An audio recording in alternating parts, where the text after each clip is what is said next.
ఈరోజు world kidney day సందర్భంగా మనం కిడ్నీ స్టోన్స్ గురించి కొన్ని విషయాలు తెలుసుకుందాము.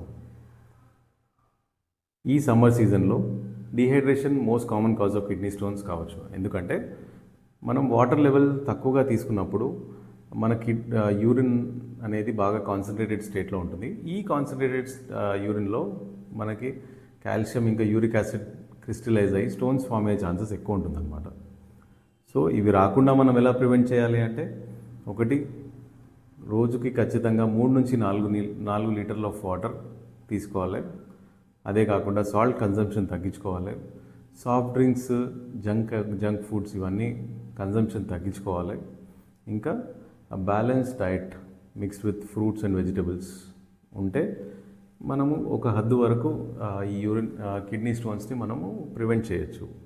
ఇప్పుడు కిడ్నీ స్టోన్స్ ఉన్న వాళ్ళకి లక్షణాలు ఎలా ఉంటాయి అంటే, ఒకటేమో వాళ్ళకి లాయిన్ పెయిన్ ఉంటుంది. ఏ సైడ్ అయితే కిడ్నీ స్టోన్స్ ఉన్నాయో ఆ పక్క Lyon pain radiating to back ఉంటుంది. ఇంకా మూత్రంలో మంటగా ఉండొచ్చు. ఇంకా కొందరికి ఆ కిడ్నీ స్టోన్ పాస్ అయ్యే టైంలో కిందకి జారడం లేదా ఇక్కడ ఇరుక్కుపోయినప్పుడు మూత్రంలో బ్లడ్ కూడా రావచ్చు. ఇంకా వామిటింగ్స్, నాసియా ఫీలింగ్ ఇవన్నీ ఉంటాయి, కామన్గా చూసే సిమ్టమ్స్ అనమాట. సో ఇటువంటి సిమ్టమ్స్ మీకు ఉంటే మీ డాక్టర్ని మీరు కన్సల్ట్ చేయండి. వాళ్ళు అవసరమైన పరీక్షలు చేసి ఇవి కిడ్నీ స్టోన్స్ ఏ లెవెల్లో ఉన్నాయి, ఎంత సైజులో ఉన్నాయి, ఎందుకంటే లెస్ దెన్ 5 మిల్లీమీటర్స్ ఉన్న స్టోన్స్ యూజువలీ పాస్ అయిపోతాయి. వాటికి ఏమీ మనము స్పెషల్ ట్రీట్మెంట్ చేయాల్సిన అవసరం లేదు. వాటర్ కంటెంట్ మంచిగా ఇంప్రూవ్ చేసుకొని ఫ్యూ మెడికేషన్స్ తీసుకుంటే అవే పాస్ అయిపోతాయి.